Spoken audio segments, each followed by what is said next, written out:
2024 लोकसभा चुनाव से पहले ही बंगाल की सियासत गर्मा गई है। इसी बीच अब टीएमसी के एक वरिष्ठ नेता ने आरोप लगाया है कि केंद्र की सत्तारूढ़ भारतीय जनता पार्टी के पास 2024 के लोकसभा चुनाव से पहले पश्चिम बंगाल में राष्ट्रपति शासन लगाने की योजना है।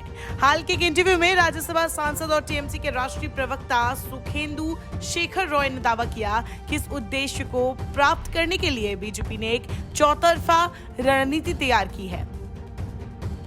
टीएमसी सांसद के मुताबिक बीजेपी उत्तर बंगाल को राज्य के बाकी हिस्सों से अलग करने, अक्सर राज्य के कानून पर चिंता व्यक्त करने, सीबीआई और अन्य एजेंसियों का उपयोग और राज्यपाल को केंद्र और भाजपा पार्टी के एजेंट के रूप में उपयोग करने की योजना के साथ काम कर रही है।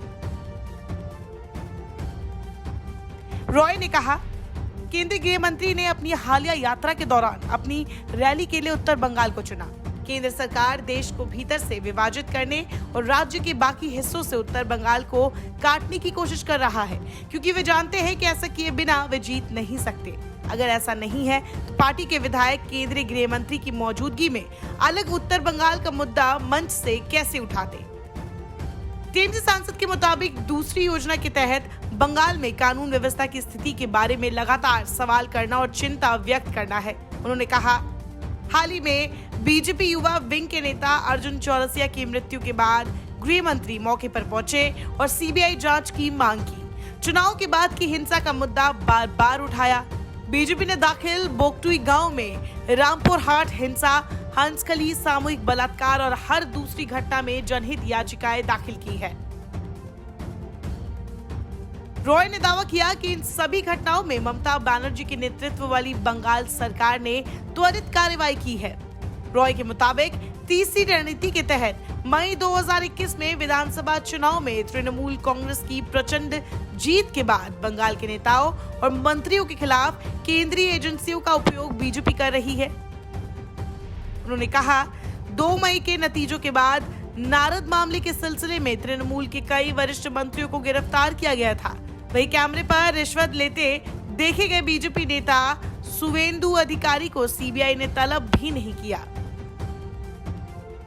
उनके अनुसार चौथी योजना में बंगाल में राज्यपाल के कार्यालय का उपयोग करना है। रॉय ने कहा, बंगाल के राज्यपाल ट्वीट कर रहे हैं, राज्य सरकार के खिलाफ प्रेस कॉन्फ्रेंस कर रहे हैं, स्थानीय और राष्ट्रीय मीडिया को साक्षात्कार दे रहे हैं, मुख्य सचिव को समय समय पर तलब कर रहे हैं। देश भर में अतीत या वर्तमान में किसी भी राज्यपाल ने ऐसा नहीं किया है।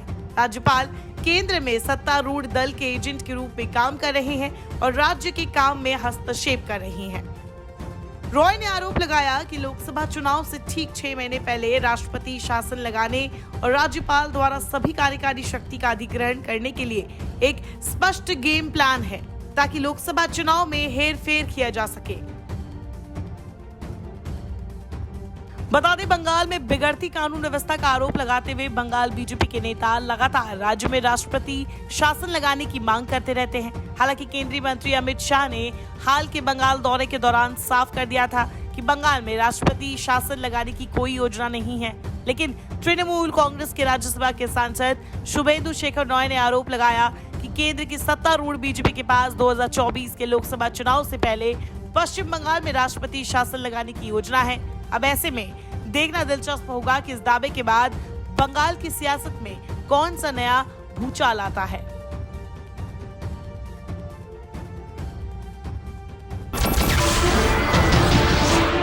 नमस्कार, मैं हूं मानक गुप्ता।